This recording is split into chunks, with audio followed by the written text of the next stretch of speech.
Today I'm doing a reaction video on Big Chuck McBride, a trainer that has a YouTube following of about 50,000 subscribers, which is why I'm doing a video on this, because he has a wide audience. And so apparently he has some really controversial methods. And again, if they're controversial, it kind of sends my flags up as to why, what's going on. Is it something new and exciting, or is it something more archaic in terms of training methods? So it looks like he's using some really outdated techniques. So I want to take a look at that and look at what his training method actually is. Just so you know who I am, I'm Sarah Andraco, and I am a canine behavior consultant. I have a vast knowledge of varying species when it comes to behavior, but my specialty is the domesticated dog. So I do as much as I can to absorb and test out different continuing education that I go through each and every year to stay current on the best information for communicating with our animals and using what we know about behavior to do so. So that's a little bit about me. If you like this kind of video, these reaction type videos, please feel free to hit that like button to let me know, and hit the subscribe and the bell if you'd like to see more just like it. At any point in time, please feel free to leave some feedback in the comments about this video, about anything you see, or any questions that you might have along the way. All right, so let's meet Chuck McBride here. Make sure that he can be around another dog without having any issues. You guys ready to do that? All right. Buddy is having a little bit of a problem with other dogs, as you can see. There's another dog in the vehicle. What we're going to do is we're going to put the e-collar on the dog. I want you to put this on real tight right here, okay? We're not going to use shock. We're going to use beep and vibration, okay? And I want it tight, all right? What does tight mean? That's really important to explain. Any collar that you put on a dog, and please don't ever use an e-collar without the help of a professional trainer if that's what you choose to do, but you should always have at least 2 fingers between the collar and the base of the neck of the dog. Okay, you can let me have that. Okay. I don't like that this is the first method that we're trying, by the way. I really don't. There are definitely ways to desensitize a dog to their reactivity without using force or punishment or aversion right off the bat. This is not step 1 in desensitizing a dog to this sort of reaction. Come here. Come here.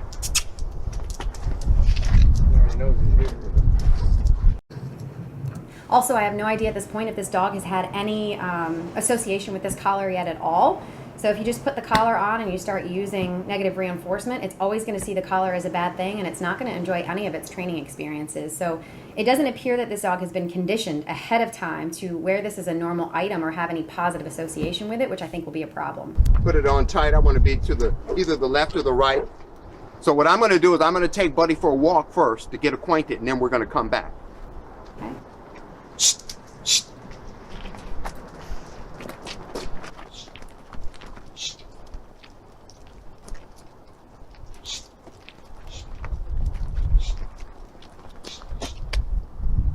Correct, correct, correct, correct. No guidance. I'm not seeing leadership here. Just correct, correct, correct. Correct, correct. This dog has no relationship with Chuck as far as I know, but he's not doing a good job of forming a good one to start with, to where this dog is going to have any respect to actually want to work with him. Okay, what I'm doing now, guys, is I'm making sure that the dog is taking general direction through the walk, and we're also using the beep function to let him know when we don't like when he's doing something. Okay, go ahead. Why don't you show him what you do want first? How is he going to know the difference if you don't show him the difference between what you want and what you don't want? What I'm going to do now is I'm going to give him a beep with sound to let him know that the beep means no, or we're going to use it to redirect.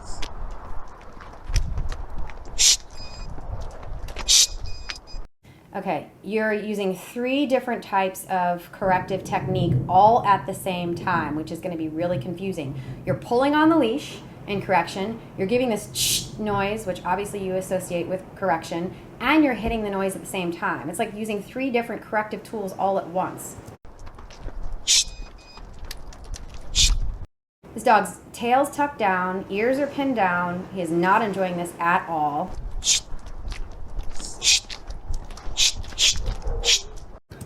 Over verbalizing. If you repeat the same noise, the same sound, and there's no association over and over and over again, you're teaching the dog to ignore the sound that you're making.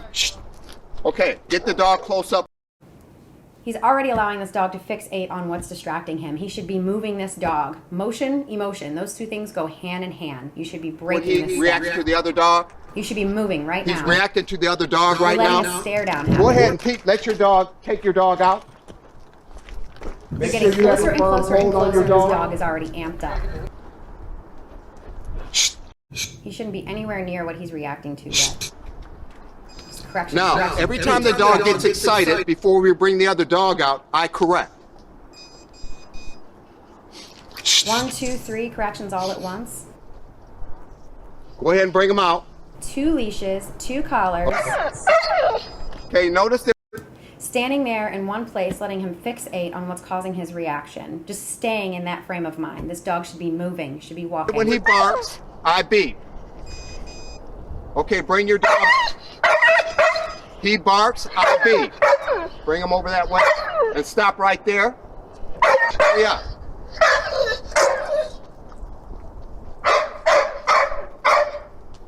Okay, move your dog a little bit further this way. Stop. Okay. He's already over the edge. You have to work them slowly up to what it is that they're reacting to, afraid of, or aggressive towards for whatever reason. Move your dog a little bit further this way. Stop. Okay, so come back over here. These dogs should be moving. Now we see the reaction. What we're going to do is use the beat.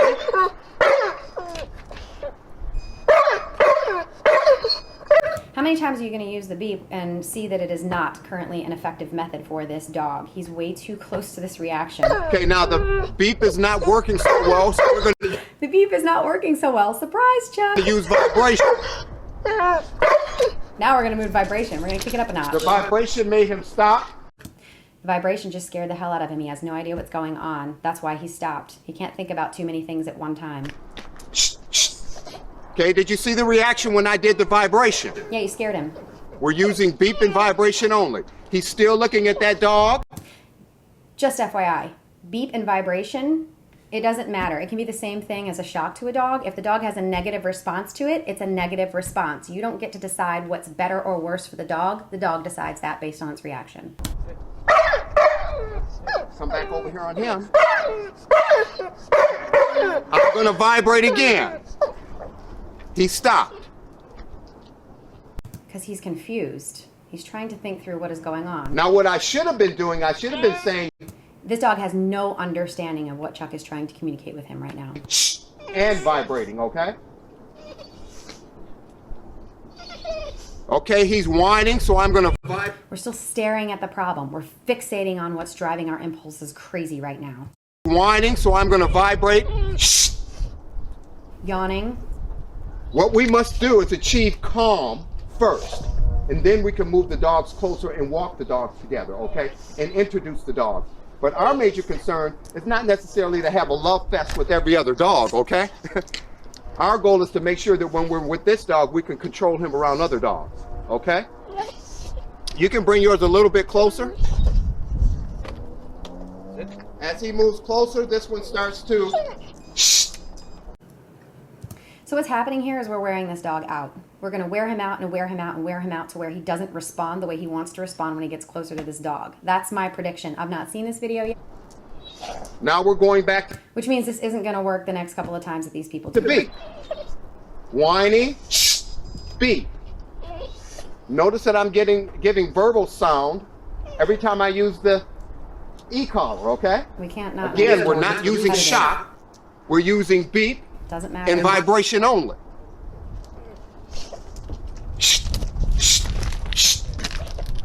You should never approach when a dog has this much tension on the leash. Never. You should back up. You want a nice loose leash. You want the right frame of mind. Not to beat this dog into submission until it's out of breath and is going to look like it's doing what you want. But there's so much tension on this leash right now that this dog is completely spring-loaded. This is not what you want. Okay. Just pulling, constant tension, I use vibration. yawning, anxiety, I moved a little frustration. closer. Every time he gets excited, that Tail energy tucked, gets up. head What down. do? I vibrate to let him know that I don't like that energy. You are in no way communicating that you don't like this energy to this dog. Vibrate and sound. The scars on both of their faces. Okay. We're going to move a little closer, but before we move closer, we're going to give a vibration. We're going to move closer with all this tension still on the leash. Move a This little dog's closer. still completely spring-loaded. Vibration because he was moving too quickly. What this dog wants is to investigate what's in front of him that's causing his reactivity. He wants to move forward. What Chuck is doing right now with all this tension on the leash is communicating that he still gets what he wants with all that tension on the leash. He's not in a calm frame of mind. All right. Another beautiful day in Michigan. All right. Okay. We're going to move a little closer. When he gets excited, I give vibration. The other thing that's happening here is every time this dog receives a negative form of correction or punishment, it could potentially be associating all of these negative forms of correction and punishment with the object that he's getting closer and closer to. That's dangerous. Okay? Okay.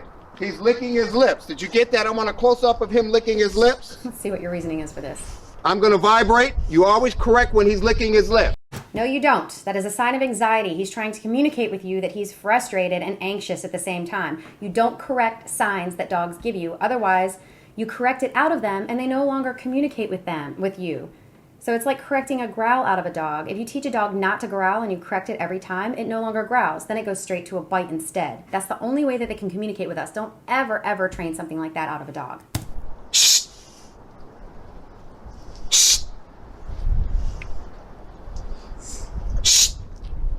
Okay, good. All right. You can let go. Yeah. Moving forward with tension on the leash. Don't worry about that. This one is not going to fight. This one is the one that's going to start. No, he'll defend himself. He'll defend himself. I'm more worried about this one not listening to me than that I had to one. put my Okay. hand in that one's mouth. You haven't built a relationship with this dog. Why would he listen to you? He doesn't know you. Yeah, like muzzle. And you're certainly not offering anything that he would want, which is what relationships are about, give and take. I give you something you want for something that I want. All right. Okay.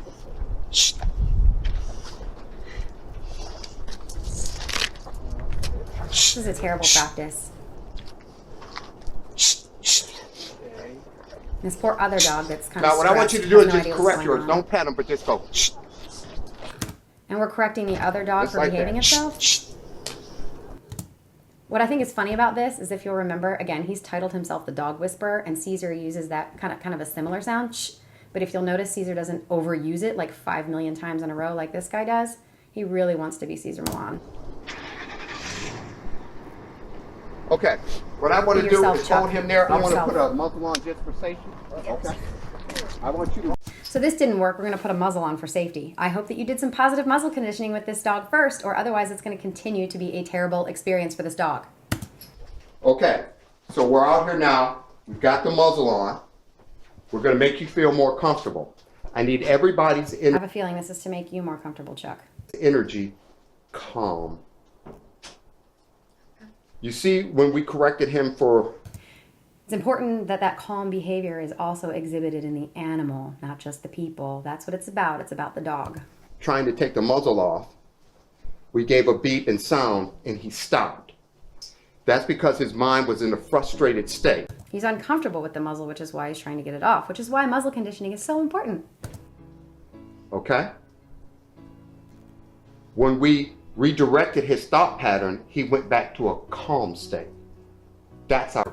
Correction, that dog was not in a calm state of mind. He was in a suppressed, confused state of mind. Our goal. Our goal is to anticipatively correct when the other dog is out there.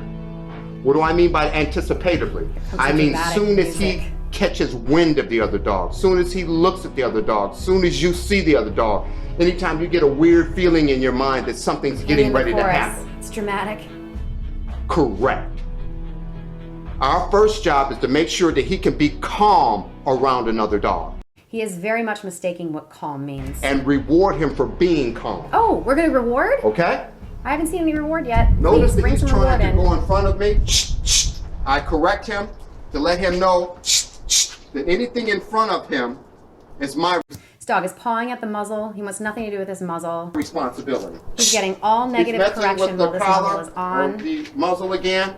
Look at his stopped when body I corrected posture. that time. Okay? He's tucked Notice down. that I said shh. He's confused. And he He's stopped. afraid. That's he's not because when I enjoying hit this exercise vibration, at beep, or all. sometimes shock, I use sound also. All right? Okay, you can pull them out again. Notice that I'm beeping when we go past the truck. Negative association with a truck? Okay. This is bad. This is really bad. Well, come on out.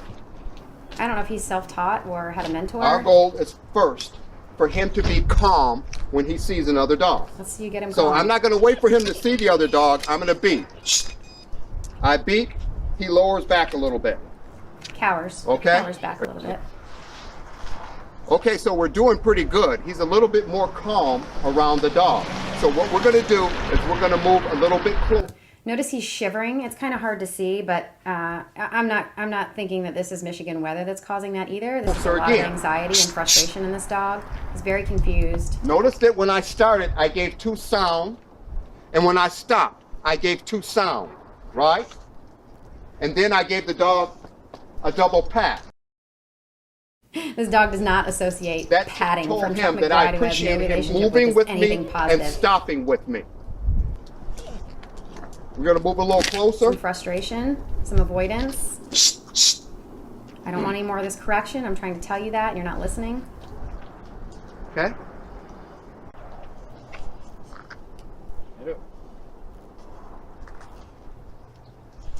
Okay, so what we're going to do now is we're going to move a little bit closer. This whole video is, so now we're going to move closer. So now we're going to move closer. Lots of shh. Lots of He's correction. getting a little bit more intense, so I'm going to...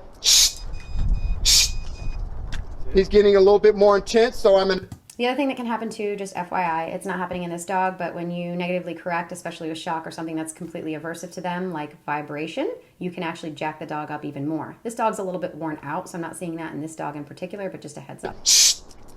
with vibration. This And I dog pull is him right back doing here because I want to let him know that his job is to be next to me, next to this dog.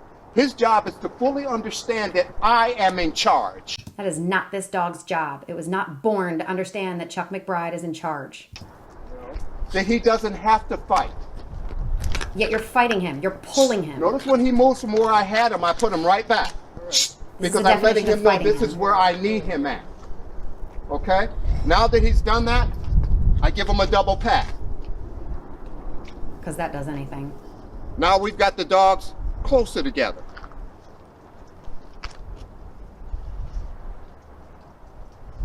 The goal is to get them We're going to move a little bit closer together, right? I'm going to start with 2. Let's correct as we're moving forward. We don't want to do this. Let's correct our motion towards this other dog. Super confusing. He's getting a little excited closer, so I'm letting him know that even this distance is unacceptable to me. He's hitting that beep. This punishment. This dog is doing absolutely nothing right now. He's still a little excited, so I'm going to give him vibration. Again, the dog was not making any movements or doing anything in particular, and he corrected him. Right? And then I pull him right back up here I'm where I going to want yank him you at. back into place where I want you. This is terrible. I find this abusive. I think this is very dangerous. This is the kind of dog that's going to end up biting someone out of complete frustration and confusion. Or attacking another animal. Okay. Look at his body language. All right, so we've accomplished something, haven't we? No, we have not. We have made this situation This has never from happened bad to before, worse. correct? Why? It's because we made the situation calm. Okay, I'm just going to stop right there because this is a bunch of nonsense in my professional opinion.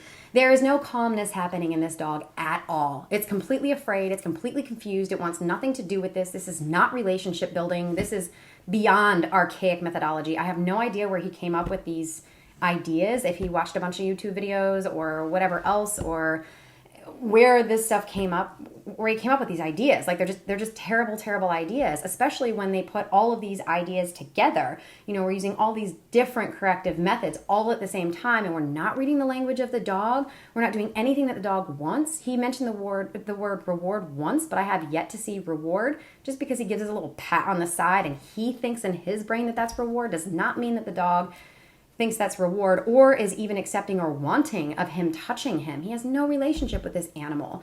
Like, this is terrible. This to me is just, again, beating another animal into submission, and it's setting this dog up for failure, complete failure in the future. Again, this is the type of situation that sets a dog up to become a statistic, and it particularly pisses me off that he's using pit bulls to do it because they already have a bad rap and a stigma associated with them. This does nothing but make that worse. This is not how we make better dogs, better ambassador dogs. This is not how we teach communication to owners. It's quite the opposite. It's about relationship building, not beating these dogs into fear and submission and confusion to where when you're recording them, it looks like you're getting somewhere, but you're actually not. You're totally setting them up for failure. Anyway, I'll stop rambling on about Chuck McBride. I am not impressed. I am very concerned that he has 50,000 subscribers, because if they're watching this and they believe in this, it's setting lots and lots of people up for potentially dangerous scenarios. So just something to keep in mind. I really appreciate you listening in. Again, please hit the like button if you like this video, and feel free to leave some feedback in the comments if you have any questions, or in particular, any questions about what I've said specifically about some of the things that you saw in this video, or particularly the dog's behavior, either dog. Let me know. I'll be happy to answer. Thanks again.